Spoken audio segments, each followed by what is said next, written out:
Man,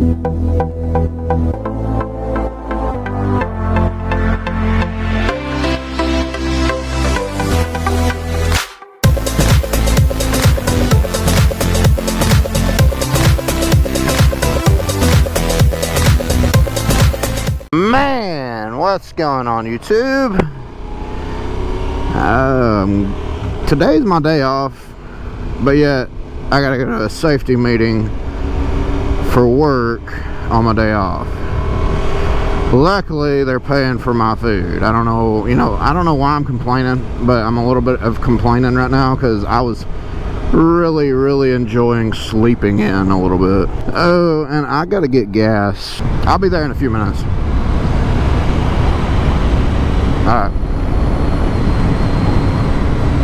Alright, so that's done and over with. It ain't supposed to rain! It's supposed to rain today, but it ain't supposed to rain until like 2 o'clock. That's why I'm not wearing a jacket, because my jacket's soaked from yesterday. Got enough of you, baby. Woo! Let's make this quick pit stop.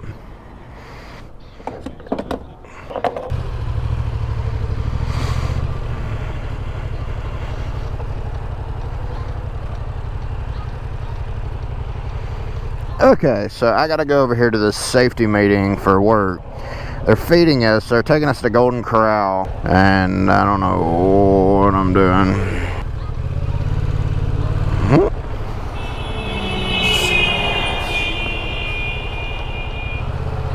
That was stupid.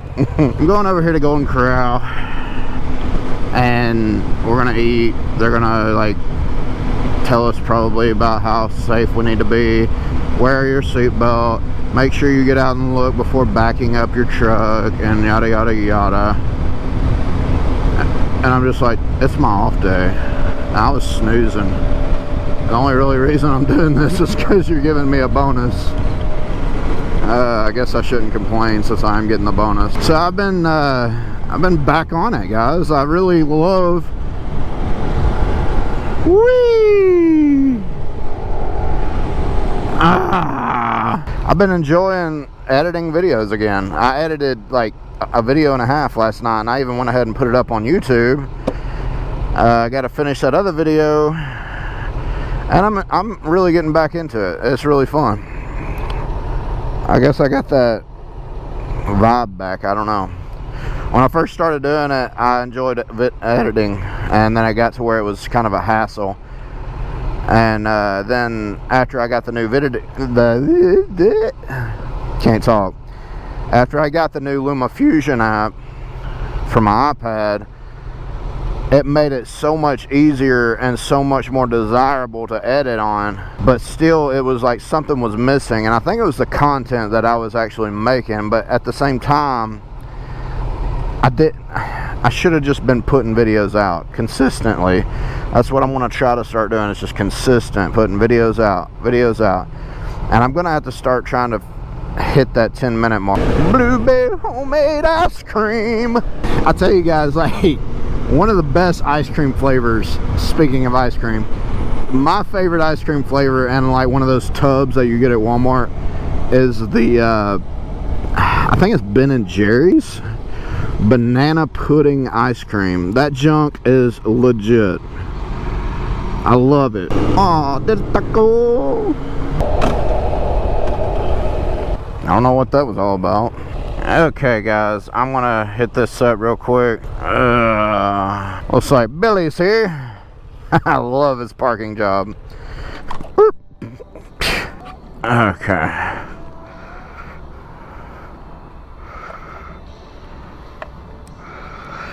Alright, I'll catch you guys when I'm back.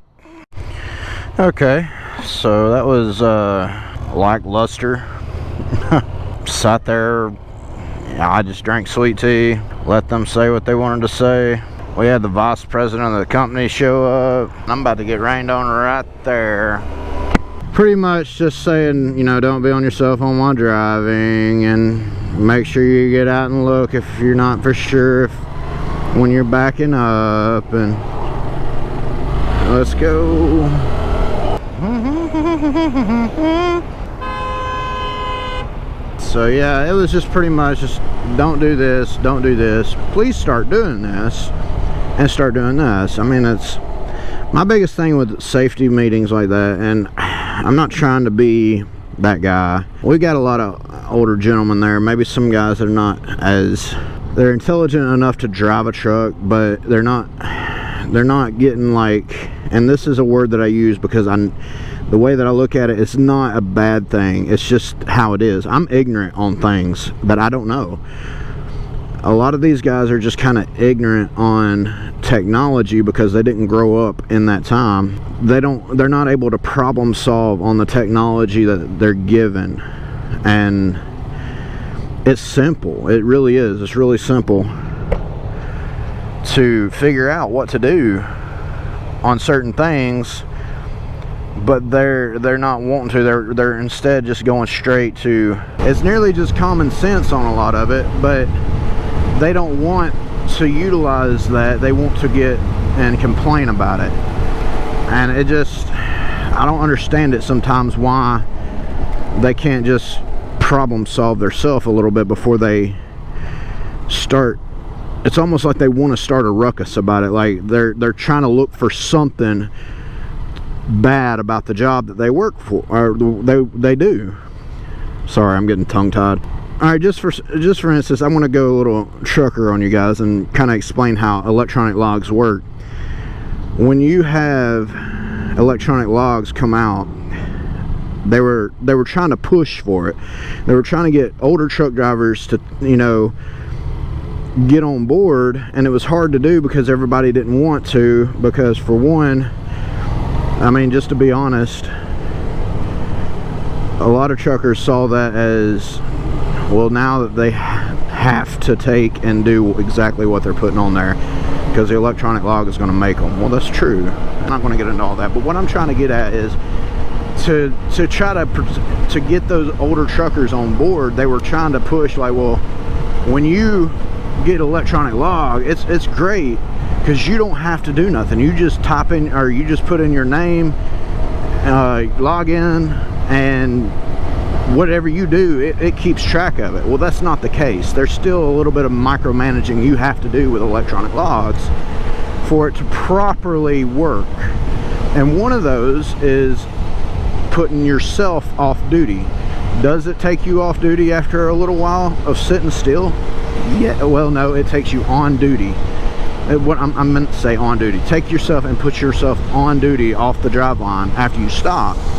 And these guys are just told that you don't have to do anything and you get away with it. But it's good to micromanage your logbook. When I get to a stop, I take, and first thing first, I put myself on duty, swap. I type in there swap because I'm swapping trailers. That covers myself.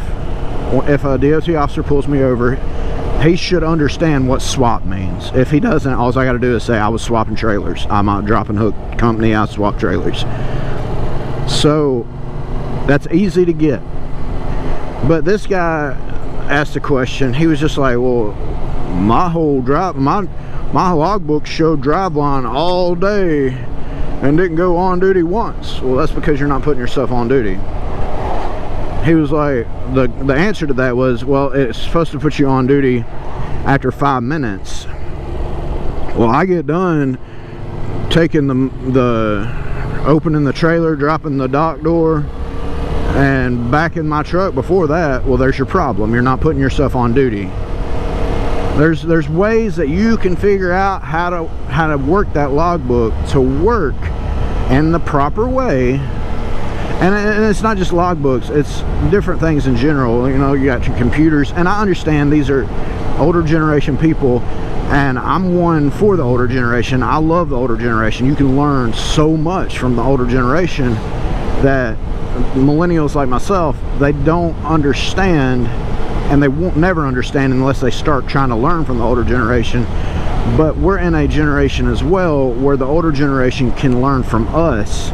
And I feel like there's a push and pull effect going on there, where younger generation thinks that the older generation is stupid, which they're not, by the way. And the older generation thinks that the younger generation just don't have enough experience, which they don't, by the way. There's some things that you can learn from young people, and there's a lot of things you can learn from old people. Young people need to learn experience things from older people, definitely, because we do not have experience at all. We don't know what we're doing. We're winging it. And you can say, well, they had to wing it too. But guess what? Why not learn from them and not have to wing it? We're smarter than that. We claim we are. We're smarter than that. So the older generation can learn a lot from the younger generation when it comes to technology if they will listen and try to problem solve themselves. It's not hard. It really ain't. It really ain't. And I'm not trying to get political on this at all. I don't even know why I started talking about this, but it just, that guy, they were trying to problem solve his problem, but it was a lot of other people that wasn't understanding it at all either. And they were like, yeah, send me a picture of that, I'll fix that. You're not going to fix that. I mean, you probably can, but why not just, there's nothing to fix, is what I'm trying to say. It's just the fact, the only thing to fix is to start doing what you are supposed to do every day, instead of, you know, just trying to let something do it for itself. The logbook was not made to do everything for you. I don't care what they say. The logbook was made to keep track of the logs accurately so people cannot cheat the logs. And I'm done.